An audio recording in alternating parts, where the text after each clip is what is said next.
Hello students, master rotation concepts की series में एरोडो के जो सवाल मैं डिस्कस कर रहा हूं, आज हम बात करेंगे 1.245 की। ये सवाल फिक्स्ड एक्सिस रोटेशन के ऊपर बेस्ड है और कैलकुलस की थोड़ी नॉलेज होनी चाहिए। जैसे हम स्ट्रेट लाइन मोशन में एक्सीलरेशन को दो तरह से लिख सकते हैं, D we by D T और V D we by D X. वैसे ही एंगुलर एक्सीलरेशन अल्फा को भी हम दो तरह से लिख सकते हैं, D omega by D T and omega d omega upon d theta. तो वो नीड के ऊपर डिपेंड करता है कि हमें इंटीग्रेट करके जो है फंक्शन किसका निकालना है। तो यहां पर भी जो है उसी चॉइस को आपको एक्सरसाइज करना पड़ेगा। आपको पता होना चाहिए कि अल्फा जो है एंगुलर एक्सीलरेशन यहां पर वेरी करेगा थीटा के साथ। तो जो रिप्रेजेंटेशन हम यूज में लेंगे वो D omega by D T की जगह omega d omega upon d theta होगा। तो ये बात जो है आपको पता होनी चाहिए कि just as a has two representation d we by D t as well as v D we by D x, alpha also has two representations d omega by dt angular acceleration as well as omega d omega upon d theta।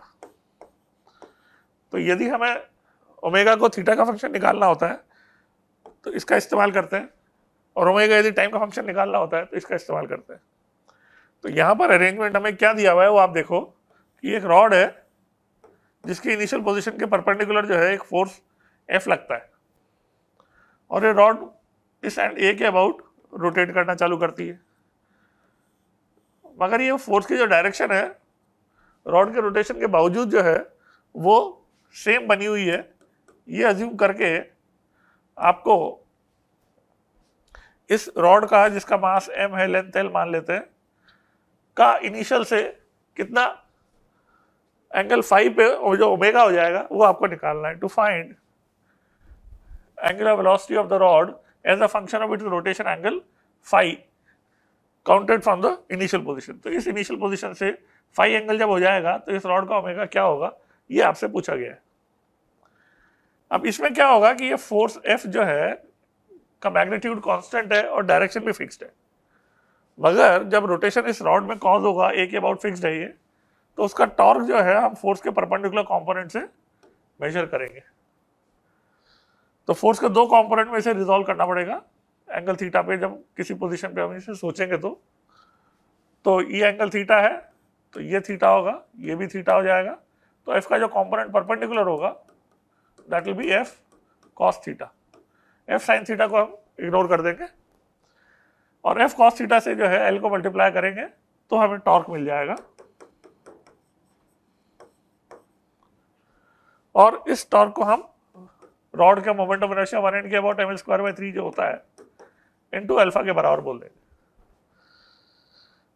तो ये जो alpha है वो मैंने आपको जैसे बताया था ओमेगा अपॉन डी थीटा लिखेंगे ml square by 3 omega d omega upon d theta is equal to f cos theta into l. तो यहाँ पे आप देख रहे हो कि हमें ओमेगा का जो फंक्शन चाहिए ओमेगा डी ओमेगा, वेरिएबल्स को सेपरेट करके 3f upon ml integration cos theta D theta से हम लिख सकते हैं, और इसका इंटीग्रेशन के लिमिट्स हमें रेस्ट से स्टार्ट हुई है तो ओमेगा और थीटा की वैल्यू 0 से फाई से जब लिमिट्स लगाएंगे तो इधर हमें ओमेगा स्क्वायर बाय 2 मिलेगा और इधर हमें साइन थीटा मिलेगा जिसमें लिमिट्स लगाने पे साइन फाई आ जाएगा। तो what will get is omega square by 2 is equal to 3f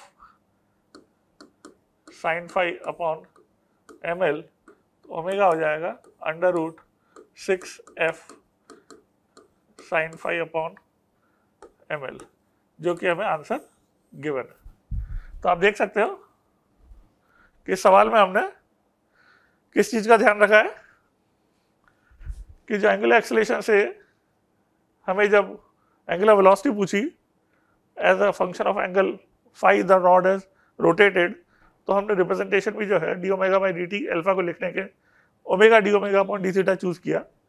तो ये एक सिंपल सा सवाल था, बट जेई की तैयारी करने वाले बच्चों के लिए ये भी एक अच्छा सवाल है। Thank you.